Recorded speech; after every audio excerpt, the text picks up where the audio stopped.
संबलपुर सहर स्थित चाउरपुर गाँव में अच्छी माँ समलेश्वरी पीठ। मान्यता अच्छी जे यह हेउछि मां को सर्वपुरातन पीठ। राजा को माँ स्वप्न रे आदेश देले जे माँ संबलपुर सहर रे आविर्भाव होइछन्ति। तेबे यहाँ परे राजा सही स्थान रे मां को विग्रह देखि तुरंत मंदिर तैयारी करथिले। वर्ष सारा एठारे मांकर अनेक जानी जातरा एवं पर्वपर्वाणी पालन होइथाय।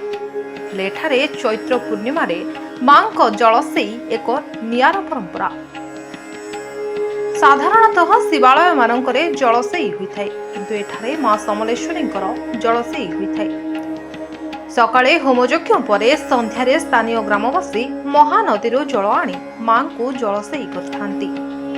गंभीरा भितरे मां जलमग्न होई रहिबा सह 2 दिन पर्यंत एही रूपरे भक्तंको दर्शन दियंती।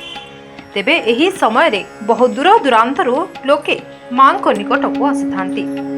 मुई गाँव रे चारपुर हमर गाँव आउ आज मां समलेईंकर जलाभिषेक आसी जेंटा के हम छुआ दिनु देखि आसीछु।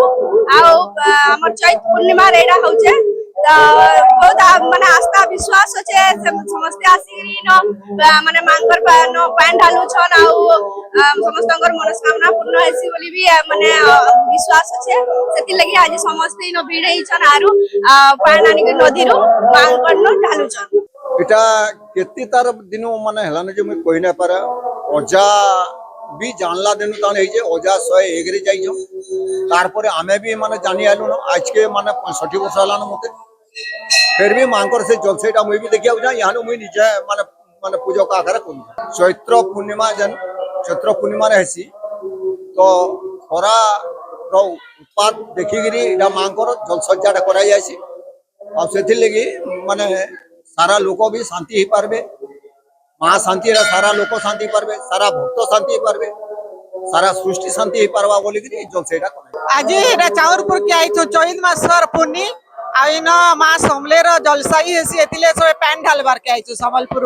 आरा वर्ष भी आइथिलो एटा 2 नंबर वर्ष बहुत बढ़िया लागसी सब आसीछु बहुत बढ़िया लागसी मां रो जलसाई।